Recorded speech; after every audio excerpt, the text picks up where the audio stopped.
বিসমিল্লাহির রহমানির রহিম। আসসালামু আলাইকুম। উচ্চ মাধ্যমিক শ্রেণীর পদার্থবিজ্ঞানের প্রথম পত্রে আমরা আজকে গাণিতিক কিছু সমস্যা নিয়ে দেখব। এই যে বিষয়ের সমস্যাগুলো নিয়ে আজকে আলোচনা করতে চাচ্ছি তা হলো ভেক্টর। উচ্চ মাধ্যমিক শ্রেণীতে যে অধ্যায় থেকে সবচেয়ে বেশি প্রশ্ন প্রতি বৎসরই আসে তা হলো ভেক্টর, এবং এটা বিভিন্ন ভর্তি পরীক্ষা সহ নানাবিধ পরীক্ষার জন্য অত্যন্ত গুরুত্বপূর্ণ একটি অধ্যায়। আমরা কিছু বেসিক ধারণা নেওয়ার ইনশাআল্লাহ চেষ্টা করব। ফার্স্ট হলো, কোনো একটা ভেক্টর দেওয়া আছে, এই ভেক্টরের মান বের করা। তো দেওয়া আছে, ধরো একটা ভেক্টর, এটা দ্বিমাত্রিক অবস্থানে যদি হয় তাহলে এক্স এ ওয়াই, ত্রিমাত্রিক হলে এক্স এ ওয়াই এ জেড, তার সাথে একক ভেক্টর দেওয়া আছে আই জে কে, এগুলো দেয়া আছে। তাহলে সেক্ষেত্রে এই ভেক্টরের মান হবে হলো, আহ, আমরা ওখানে যে মানগুলো দেয়া আছে এই ঠিক এইগুলোর উপর স্কোয়ার করব, স্কোয়ার করে রুট। এটাকে আমরা এভাবে বলতে পারি, পিথাগোরাসের উপপাদ্যের দ্বিমাত্রিক কন্ডিশনে আমরা লিখি কি, অতিভুজ সমান রুট ওভার লম্ব স্কোয়ার যোগ কি ভূমি স্কোয়ার। ত্রিমাত্রিক অবস্থানে এটাই লম্ব স্কোয়ার ভূমি স্কোয়ার উচ্চতা স্কোয়ার। তোমার নিশ্চয়ই মনে আছে হয়তো ওই যে এই ঘনবস্তুর ক্ষেত্রে কর্ণ কে সমান এইরকম লেখা হতো, দৈর্ঘ্য গুণন দৈর্ঘ্য স্কোয়ার, বি হলো প্রস্থ স্কোয়ার, আর সি হলো উচ্চতা স্কোয়ার। হ্যাঁ স্যার, এটা মনে এটা আছে। এটা এটা অনেকটা ওই টাইপের ঘনজ্যামিতি। ও, ঠিক আছে, কর্ণ কে সমান ঘনজ্যামিতি মানে ওই যে তোমার ঘন ঘন আয়তাকার ঘনবস্তুর ক্ষেত্রে এই কর্ণের সূত্র। তুমি এমনি হ্যাঁ স্যার, নর্মালি, মনে আছে তো। হ্যাঁ হ্যাঁ, এমনি নর্মালি তুমি দ্বিমাত্রিকের ক্ষেত্রে একটা যদি ত্রিভুজ লেখো, তাহলে আমরা কি করি, কর্ণ, এই যে এটা কি অতিভুজ না, হ্যাঁ, আমরা কি অতিভুজ লিখি, অতিভুজ লম্ব স্কয়ার সমান ভূমি, কি, ভূমি স্কয়ার প্লাস আর লম্ব স্কয়ার লম্ব প্লাস স্কয়ার, ভূমি স্কয়ার, লম্ব এটা। স্কয়ার প্লাস ভূমি স্কয়ার। তা হ্যাঁ, এখন আমি যদি এই স্কোয়ারটা তুলে দিই, এই অতিভুজের উপর স্কোয়ার নাই, তাহলে কি আসবে, তাহলে তাহলে রুট এখানে হবে। রুট আসবে, রুট রুট আসবে না। হবে এর পাশে। তাহলে হ্যাঁ। দ্বিমাত্রিক হলে তোমার দুটো হয়, ত্রিমাত্রিক হলে তিনটা হবে। এখানে তিনটাই হয়েছে, এই জন্য এদের তিনটাই হয়েছে। সহজ এটা, মানে সো ইজি। আমি একটা অঙ্ক উদাহরণ হিসেবে দেখাই। এই যে ধরো, এটা একটা ভেক্টর, আহ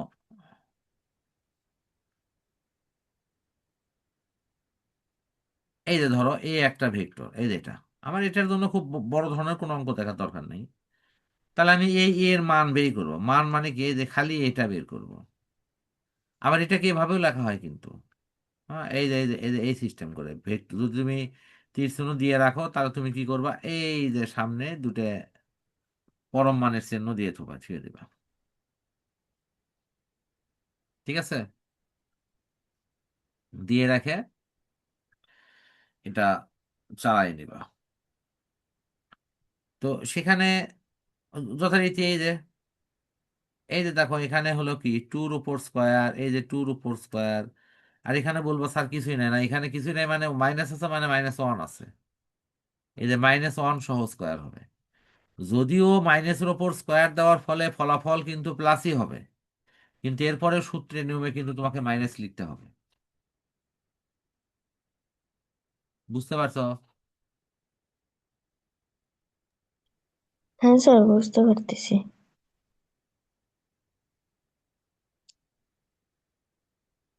আচ্ছা, এরপর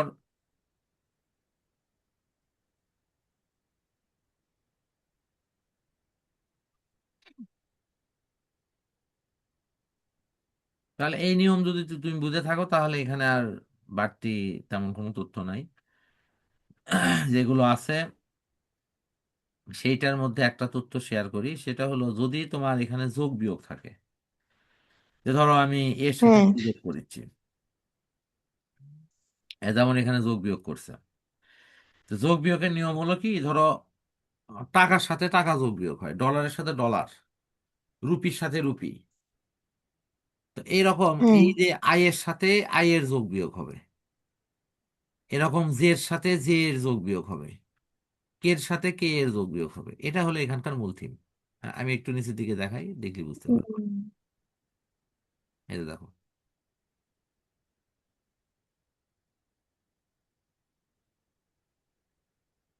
এগুলো যোগ বিয়োগ করে কিন্তু শেষে ফলাফল যেটা সেটা লেখা আছে। দুই একটা যাচাই করে দেখো। এই যে দেখো, এখানে কত 3i নাকি, এখানে কত 4i। হ্যাঁ। 3i সাথে এখানে 4i ফোর কিন্তু আই। মাইনাস, কিন্তু এতে মাইনাস চিহ্ন আছে সামনে, হ্যাঁ, ওয়ান হবে। তাই না? হ্যাঁ। দেখো তাই আছে, এই যে একটা দেখলেই হবে, বাকিগুলো ওইরকম ভাবে লেখা আছে।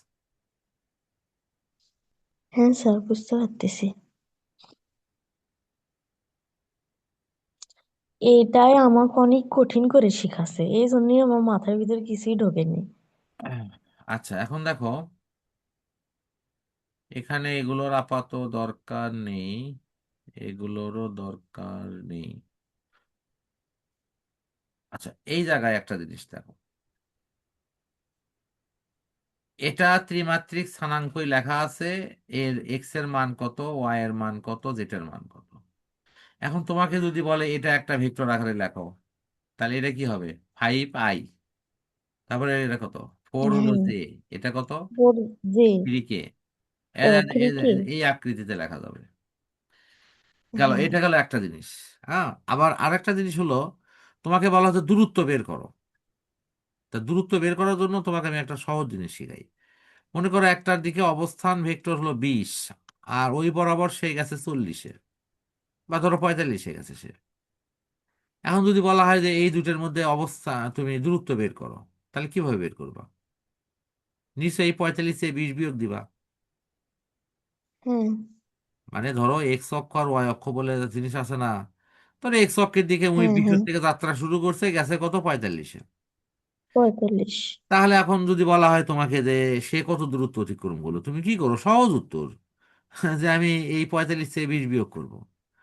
তো ঠিক হ্যাঁ। তেমনই এক্স অক্ষ বরাবর দূরত্ব মানে এই যে পরের যে এই যে পরের যে স্থানাঙ্ক, সেই স্থানাঙ্ক থেকে আগের স্থানাঙ্ক বিয়োগ হচ্ছে।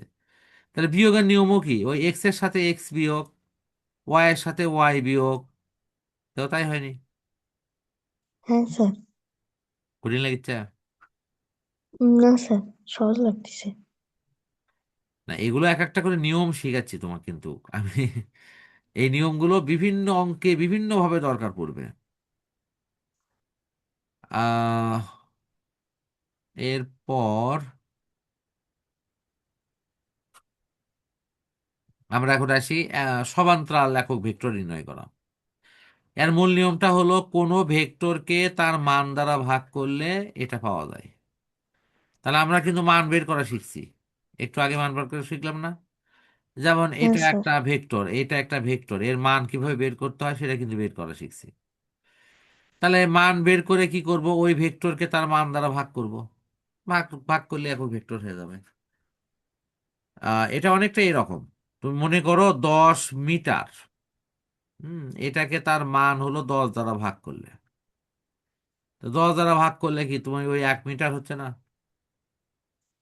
হ্যাঁ। তা আমি বলবো এই 10 10 কাটে গেছে, এই মিটারটা থাকছে, এই যে মিটারটা থাকলো এটাই হলো একক ভেক্টর। ওই জন্য কোনো ভেক্টরকে ও। তার মান দ্বারা ভাগ করলে মানগুলো আউট হয়ে যায়, শুধু ভেক্টর ওই এককটা থাকায়। আর সেই জন্য এটাকে তখন একক ভেক্টর বলা হয়। বুঝছো? হ্যাঁ স্যার। আহ দেখো, এই প্রত্যেকটা এইভাবেই আছে। এই যে 12 নম্বর সাপোজ খেয়াল করো, এই যে মান দেওয়া আছে, হ্যাঁ, তো সেটা কি হলো? লব্ধি মানে কি, দুটার যোগফল। যোগফল যে আগে যে বুঝালাম, আই এর সাথে আই যোগ, জে এর সাথে জে যোগ করে, এটাই হচ্ছে। তারপরে একক ভেক্টর বের করার নিয়ম কি, ওই ভেক্টরকে তার মান দ্বারা ভাগ করা। তাহলে এটা তার মান, এটা ওই ভেক্টর, তার তার নিচে তার মান লেখা আছে। দেখছো কি? হ্যাঁ এই স্যার। যে এই যে কোনো স্যার ভেক্টর, প্রথমটা বের করছে মান, তারপরে ওই মানের সাথে না আমি আবার আবার ভেক্টরটা ভাগ করছে। এখানে, যখন যেভাবে চাবে তখন তুমি সেভাবেই করবা। লেখা আছে যে তুমি এই দুটার লব্ধি বের করো, বের করে তারই সমান্তরাল একক ভেক্টর বের করো। হুম। তো লব্ধি মানে কি, ওই দুটোর বুঝতে যোগফল বের করবা। আবার এখানে কি বলছে, হ্যাঁ। এখানে কোনো কিছু বের করতে বলেনি, বলছে খালি খালি একক ভেক্টর বের করো। তাহলে ওই ভেক্টর লিখছি, তার নিচে তার মান বসাছি।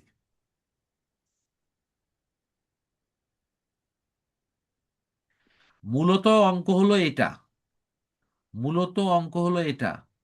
আর ওপরে যেটা করলে এটা সাইড কাজ। তোমাকে যোগ হ্যাঁ, করতে বুঝতে বলছে, পারছি। তুমি যোগ করছো, ভাগ করতে বললে ভাগ করবা, গুণ করতে বললে গুণ করবা। ওইটা তো আর মূল অঙ্কের সাথে ধরা যাবে না। না। আচ্ছা,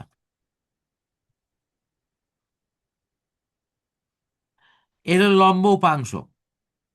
এখানে তোমার বিশেষ কিছু শেখা লাগবে না, এখানে তোমার শুধু এটা সম্ভবত তোমাকে আমি শিখাইছি এর আগে, বাট আজকে আবারও নতুন করে মনে করো। তুমি আমাকে নিজে বলো তো, যে ধরো তোমাকে বললাম যে এটা একটা ভেক্টর রাশি, এই যে এটা, কি এর নাম, আর হলো একটা ভেক্টর রাশি। তাহলে তোমাকে বলা হচ্ছে আনুভূমিক দিকে একটা উপাংশ বের করো, উলম্ব দিকে বের করো। তুমি নর্মাল তোমার সাধারণ জ্ঞানে বলো তো, আনুভূমিক দিকের উপাংশকে নাম কি, কজ উপাংশ হয় না? হ্যাঁ, কস। আর উলম্ব দিকে কি উপাংশ হয়? সাইন। সাইন উপাংশ। এটা কিন্তু 9-10-এও শিখছো তুমি, যদি ভুলে যা হ্যাঁ থাকো স্যার। এই জিনিসটা। আর না এখানে স্যার। কিছু নেই, এই যে আনুভূমিক এবং উলম্ব, এই দুটো হলেই হবে, এখানে বিশেষ কোনো অঙ্ক শেখা লাগবে না। এটা তোমার বিভিন্ন উপাংশ বিভিন্ন জায়গায় প্রয়োগ হবে, ব্যবহার হবে, দেখ লিখলি হবে। এখানে আর কিছু নেই। এখানে একটা ছোট্ট একটা জিনিস আছে, সেটা আবার একটু শিখে দিই। সেটা হলো যে যদি একাধিক জিনিস থাকে, মানে একাধিক জিনিসটা কি রকম, একাধিকের দিকে কোনো একটা উদাহরণ পাই নাকি, থাকার কথা উদাহরণ,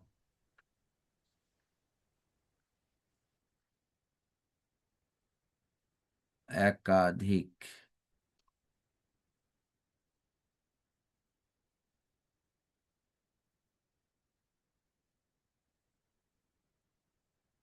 আচ্ছা, একাধিক উপাংশ দিয়ে আমি তোমাকে দেখাবো নি, ওটা আছে ওই, ওইটা এরকম ভাবে লেখা হয় বুঝছো। এই যে এই যে এই যে এই যে এই যে এই যে দেখো, এখানে খেয়াল করো, এই যে একটা, দুইটা, এরকম একাধিক যদি জিনিস থাকে, তখন অনেক সময় প্রয়োজন হয় কিন্তু এটা, সবগুলোর কি হবে, কদ উপাংশ নাও, সবগুলোর সাইন উপাংশ নাও। এরকম জিনিস কিন্তু অনেক সময় দরকার হবে। যখনই তোমাকে হুম। বলবে আনুভূমিক দিকে নাও, তখন সবগুলো কজ হবে। যদি বলে যে সবগুলো উলম্ব নাও, তাহলে সবগুলোর সাইন হবে। বুঝতে পারছো কি, মানে একাধিক জিনিস যদি বিভিন্ন দিকে মুভ করে থাকে, তখন তাদের কিন্তু ব্যাপারে এরকম তত্ত্বদত্ত অঙ্ক কিন্তু আসে পরীক্ষায়, বা কোনো কোনো ক্যালকুলেশনও দরকার হয়। তো এরকম কিছু আসলে আমি ইনশাল্লাহ তখন তোমাকে বলবো, একটু তুমি খালি সাইন বা কজ হয় এই জিনিসটা খালি মনে রাখলেই হবে। আচ্ছা স্যার। আচ্ছা,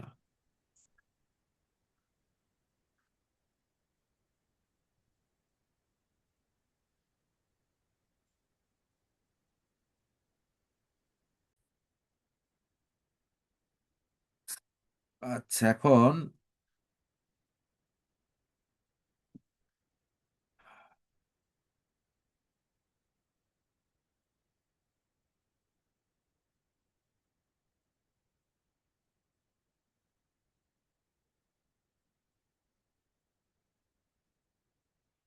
এটা দেখো, দুইটা ভেক্টরের লব্ধি বের করা নিয়ে, এটা একটা কমন প্রশ্ন, এটা অনেকে হয়তো প্রাইভেট পড়ানোর সময়ও পড়ায়, বা ক্লাসের সময় পড়ায়। দুইটা ভেক্টরের লব্ধি যদি তোমার সামান্তরিক সূত্র মেনে করা হয়, তাহলে এটা না,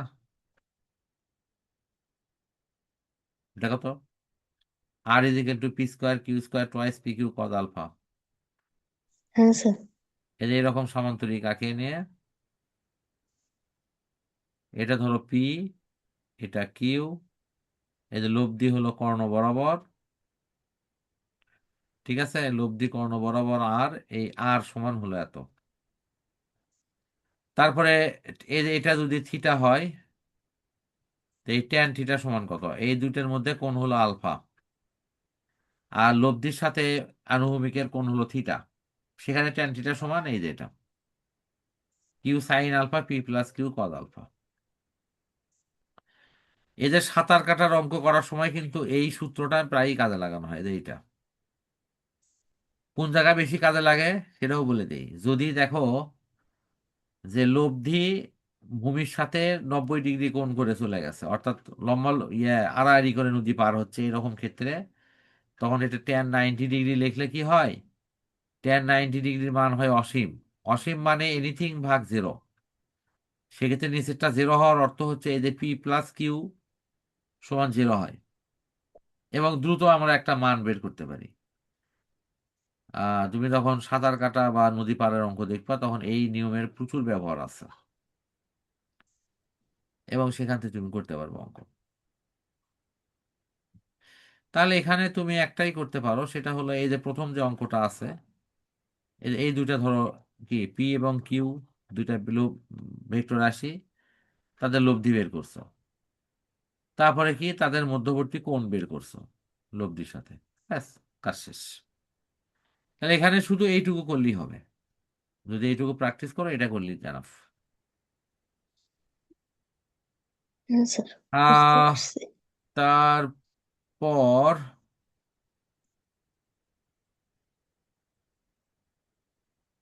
ওই যে সাঁতার কাটা নিয়ে আমি তোমাকে একটু আগে যে বললাম, দেখো এখানে এখানে ওই সূত্রের ব্যবহার আছে, ওই যে ট্যান থিটা সমান P plus Q sine alpha P plus Q cos alpha, দেখো।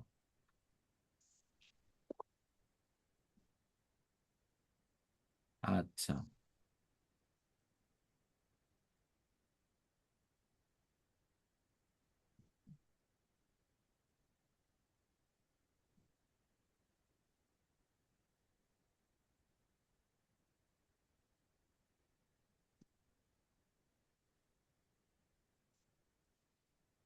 একটা নিয়মের উপর অনেক অঙ্ক, মানে এলে অনেকগুলো বই থেকে সংগ্রহ করা, তো প্রচুর অঙ্ক আছে। তো হ্যাঁ আজকে আমাদের এটা হলো লাস্ট পড়া। এটা আমি আজকে খালি সূচনা করে রাখতেছি, সামনের দিন এটার উপর বিস্তারিত অঙ্ক ইনশাল্লাহ করাবো। শুধু সূত্রটা কি দেখে নাও, এ ডট বি সমান হয় হলো এ বি কস থিটা। তো এ বি কস থিটা, এই এ এবং বিটা তোমার এরকম মানে মান বের করা আকারে থাকে। আর যদি আমি মনে করি যে না, আমি এই কজ আকারে লিখবো না, তাহলে কিভাবে লিখবো, গুণ করে লিখবো। তাহলে এই যে এ ডট বি সমান A B x x, A B Y Y, A B Z Z. খুব ভালো করে খেয়াল করো, এ ডট বি তে দুটা জিনিস লেখা যায়। যদি কোণ ধরে লেখা হয় তাহলে এ বি কস থিটা, আর কিছু লেখা নাই। আর এ ডট বি তে যদি আমি মনে করি যে এটা কোণ ধরে লিখবো না, শুধু মান ধরে লিখবো, তাহলে A B x x, A B Y Y, A B Z Z, মানে A B double, A B মানে তিনবার লিখবো, একবার এক্স, একবার ওয়াই, একবার জেড। বুঝতে পারছো? হ্যাঁ স্যার। হ্যাঁ আচ্ছা, স্যার। এই প্রমাণ তোমার পরীক্ষায় আসবে না, কিন্তু প্রমাণটা বুঝে দিচ্ছি সূত্র মনে রাখার জন্য। এই যে এর মান হলো তোমার এইটা, আর বির মান হলো এই যে এইটা, এই দুটার মধ্যে গুণ হয়েছে। গুণ মানে বুঝেছ, এ দিয়ে তোমার এই তিনটে গুণ করা হচ্ছে, আবার এই এ দিয়ে এই তিনটে গুণ করা হচ্ছে, আবার এই যে এদের তিনটে গুণ করা হচ্ছে। গুণ করলে যেটা ফলাফল হচ্ছে, ফলাফলে হলো দেখো একটা, দুইটা, তিনটা, এই যে চারটা, পাঁচটা, আরো একটা হবে, সব মিলিয়ে ছয়টা জায়গায় জিরো আসবে, এই যে ছয়টা, এই ছয়টা শূন্য আসবে, ছয়টা শূন্য আছে, আর বাকি মাত্র তিনটা থাকছে, এই যে একটা, গোল করে দিই, এই একটা, আর এই যে একটা, আর এই যে একটা, এই তিনটা ছাড়া বাকি সবগুলো শূন্য। ওই তিনটাই হলো তোমার AB X X, AB Y Y, AB Z Z. তো যেহেতু তোমাকে এই ক্যালকুলেশন বোঝার দরকার নাই, ক্যালকুলেশনটা আমার এই মুহূর্তে প্রয়োজন নাই, সে কারণের জন্য তোমার মনে রাখার জন্য তুমি সাথে এইটুকু করলেই হবে। এবং এইটাতে কিন্তু অঙ্ক আছে, এটাতেও অঙ্ক আছে, এটাতেও অঙ্ক আছে। সামনের দিন আমরা অঙ্ক নিয়ে কথা বলবো ইনশাল্লাহ। আজকে একটু সূত্রটা পড়া থাকলো, এই যে দেখো, যখন তুমি অঙ্ক করবা এই যে মধ্যবর্তী কোণ নির্ণয়, তখন এই সূত্র প্রয়োগ করে এখানে এ ডট বি সমান কি সেগুলো বের করতে হয়, এবং তারপরে মান বের করতে হবে। এই যে দেখো, এ ডট বি সমান 0, এই যে এ ডট বি, এই যে আই এর সাথে আই গুণ, জে এর সাথে জে গুণ, এই যে কে এর সাথে কে গুণ, দেখো তাই করা আছে। হ্যাঁ স্যার, বুঝতে পারছি। যা হোক, এখান থেকে সামনের দিন ইনশাল্লাহ বুঝাই দেবো। আজকে এ পর্যন্তই থাক। আচ্ছা স্যার।